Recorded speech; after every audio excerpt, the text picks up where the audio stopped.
Well, there's no doubt that the number of accidents, or at least your chances of getting in one, goes up in the wintertime. Here with more on what to do with your car specifically is 11 local expert attorney Greg Remmenga. So first of all, what do you recommend for accident victims? Well, one of the first things that's going to happen is your insurance company and the insurance company for the other person in the accident is going to determine fault. If you were at fault in the accident, you're going to have to pay your deductible and go through your insurance to get your car fixed.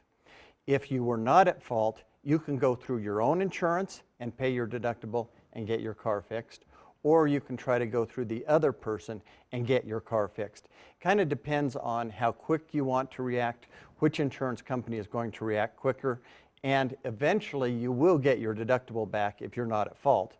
But you might want to spend that deductible for now so you get it done quicker. The next thing is that somebody's going to come by and they're going to do an appraisal. At this point, they're going to determine whether the car is repairable or totaled. Totaled doesn't necessarily mean that the car is not drivable or that it's severely damaged. Totaled means that it costs more than 75% of the value of the car to fix it. So for example, if you have an old car and your bumper has a slight ding in it, the car may be totaled because it's going to cost more to replace that bumper than the car's worth. If that happens, they're going to give you a value for the car, what that car would be worth if you sold it on the market.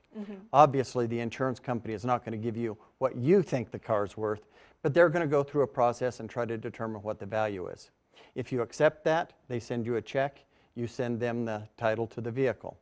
If you don't accept that, you negotiate and try to determine whether it's worth the fight to get more money for your car. If it's repairable, they will recommend some repair shops. You take it to the repair shop, they will send you a check in your name and the repair shop. You take it there and get it fixed. So those are some of the basic steps to start with to get your car fixed. Now let's talk a little bit about getting a rental car, because in the meantime, obviously you need some transportation. What is that process like? Well, once again, it breaks down into whether you were at fault or not. If you were at fault, your insurance company is not going to offer you a rental car unless you have purchased rental car insurance.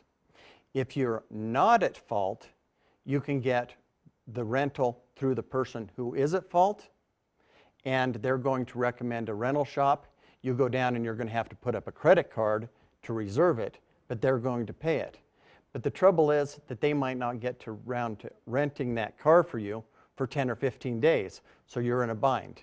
So that might be one of those things that you make a decision, rent it on your own or go through the insurance. All right, Greg, if somebody wants more information about any of that, how can they get a hold of you? My telephone number is 970-263-4734. All righty, as always, thank you very much.